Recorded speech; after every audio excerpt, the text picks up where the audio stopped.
Afterward अर्थात अंत भाषण। श्री श्री परमहंस योगानंद जी ने लॉस एंजलिस, कैलिफोर्निया, अमेरिका में 7 मार्च 1952 को भारतीय राजदूत श्री विनय रंजन सेन के सम्मान के निमित्त आयोजित भोज के अवसर पर अपना भाषण समाप्त करने के उपरांत महासमाधि यानी एक योगी का शरीर से अभिज्ञ अंतिम प्रस्थान में प्रवेश किया। विश्व के महान गुरु ने योग के मूल्य यानी ईश्वर प्राप्ति के लिए वैज्ञानिक प्रविधियों को जीवन में ही नहीं अपितु मृत्यु में भी प्रदर्शित किया। उनके देहावसान के कई सप्ताह बाद भी उनका अपरिवर्तित मुख अक्षयता की दिव्य कांति से दैदीप्यमान था। Forest lawn memorial park, Los Angeles, जहां महान गुरु का पार्थिव शरीर अस्थायी रूप से रखा गया है, के निर्देशक श्री हैरी टी रोवे ने सेल्फ रियलाइजेशन फेलोशिप को एक प्रमाणित पत्र भेजा था, जिसके कुछ अंश इस प्रकार हैं। परमहंस योगानंद जी के पार्थिव शरीर में किसी भी प्रकार के विकार का लक्षण न दिखाई पड़ना हमारे लिए एक अत्यंत असाधारण और अपूर्व अनुभव है। उनकी मृत्यु के 20 दिन बाद भी उनके शरीर में किसी प्रकार की विक्रिया नहीं दिखाई पड़ी।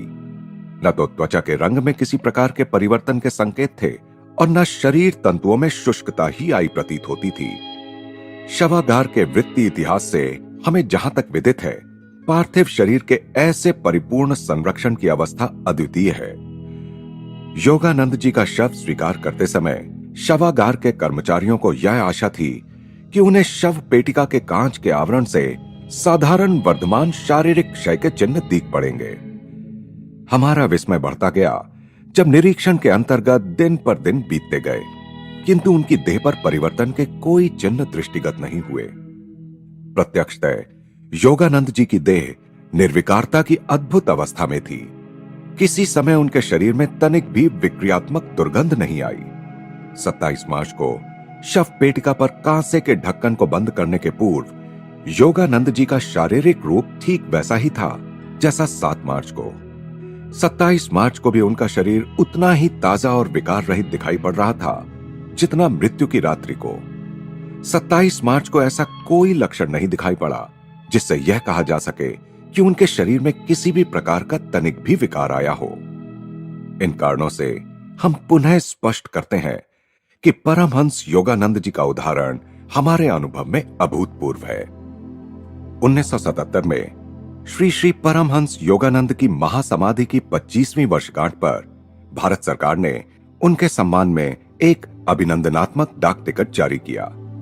इस डाक टिकट के साथ सरकार ने वर्णनात्मक पर्चा प्रकाशित किया, जिसका अंश इस प्रकार है।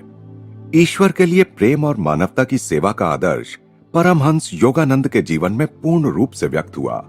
यद्यपि उनका अधिकांश जीवन भारत के बाहर व्यतीत हुआ, फिर भी उनका स्थान हमारे महान संतों में है। उनका कार्य पहले से अधिक बढ़ और चमक रहा है और ईश्वर की तीर्थ यात्रा के पथ पर हर दिशा से लोगों को आकर्षित कर रहा है। इसी के साथ श्री श्री परमहंस योगानंद कृत योगी कथामृत समाप्त होती है।